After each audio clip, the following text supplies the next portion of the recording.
Кыргызстан профсоюздар федерациясынан кийин Кыргыз темир жолу ишканасында дагы абал курчушудай болуп калды. Себеби ишкананын темир жолдогу аскерлешкен күзөтчүлөрү алардын жетекчиси Нурлан Тамаевдин атына нааразычылыктарын билдире баштады. Күзөтчүлөрдүн айтымында Тамаевга чейин коллективде бир калыптагы атмосфера болсо, анын келишими менен кызматкерлер эки ажырым болуп, далай күзөтчүлөр элеген кызматтарынан негизсиз бошотулган. Жумушка кирип аткан адамдар жөн эле кирбейт да.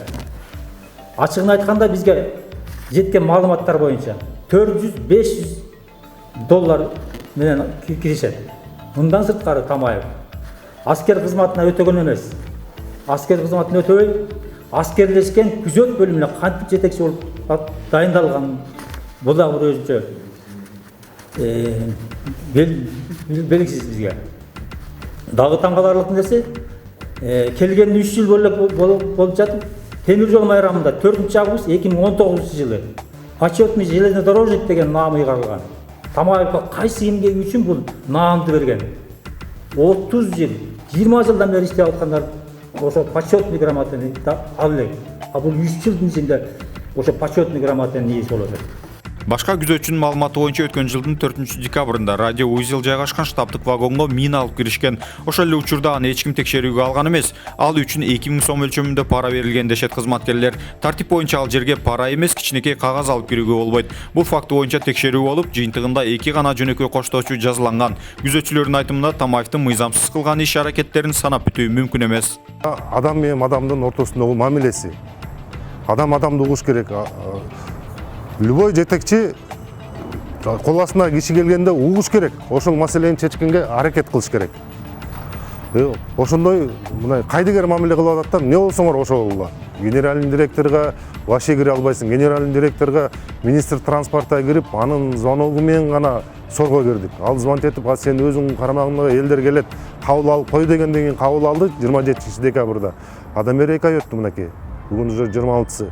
Эч кандай результат жок. Ал экөөнүн ортосунда эмне мамиле бар экен биз айта албайбыз. Бирок мамилеси өтө ысык окшойт.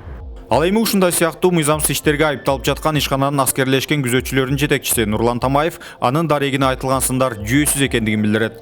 Тирештин өзү негизги максаты мындай. Негизи өзү буга чейин биздин аскерлешкен күзөткүчүнө баягы тартип жагы мындай айтканда баягы башаламандык болуп калган. Мен 2016-дан бери келдим.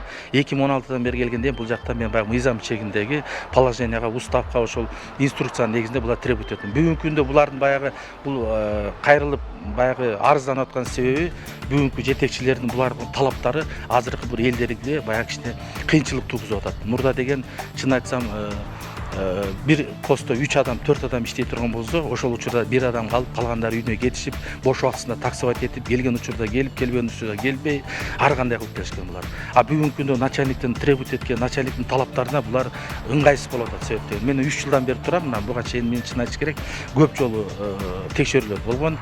Булар биринчи жолу эле кайрылган жок. 3 жылдан бери уже мынакей прокуратурада, генеральный прокуратурада текшеришкен, Минтранспорт комиссия текшеришкен, көп учурда текшерүү болгон, бирок бар жерде мыйзам бузуу эч кандай эчтеке жок бул жерде. Болгон эле баягы бул азыркы бүгүнкү жумушчулардын кээ бир баягы иш кылгысы келбеген, мамлекетке кызмат өтөгүсү келбеген жумушчуларга мага окшогон жетекчилер ыңгайсыз болуп турат. Белгилей кетсек, аскерлешкен күзөтчүлөрдүн жалпы саны учурда 430-460 адамды түзөт. Алардын орточо айлыгы 14-15 миң сом. Ошол эле учурда бүгүн белгилүү болгондой Конституциялык палатанын судьясы Мукамбет Касымалиевдин айлыгы 46 миң. Ал эми пенсиясы 35 миң сом экендиги коомчулукка маалым болуп, ал эл арасында чоң нааразычылыкты пайда кылды.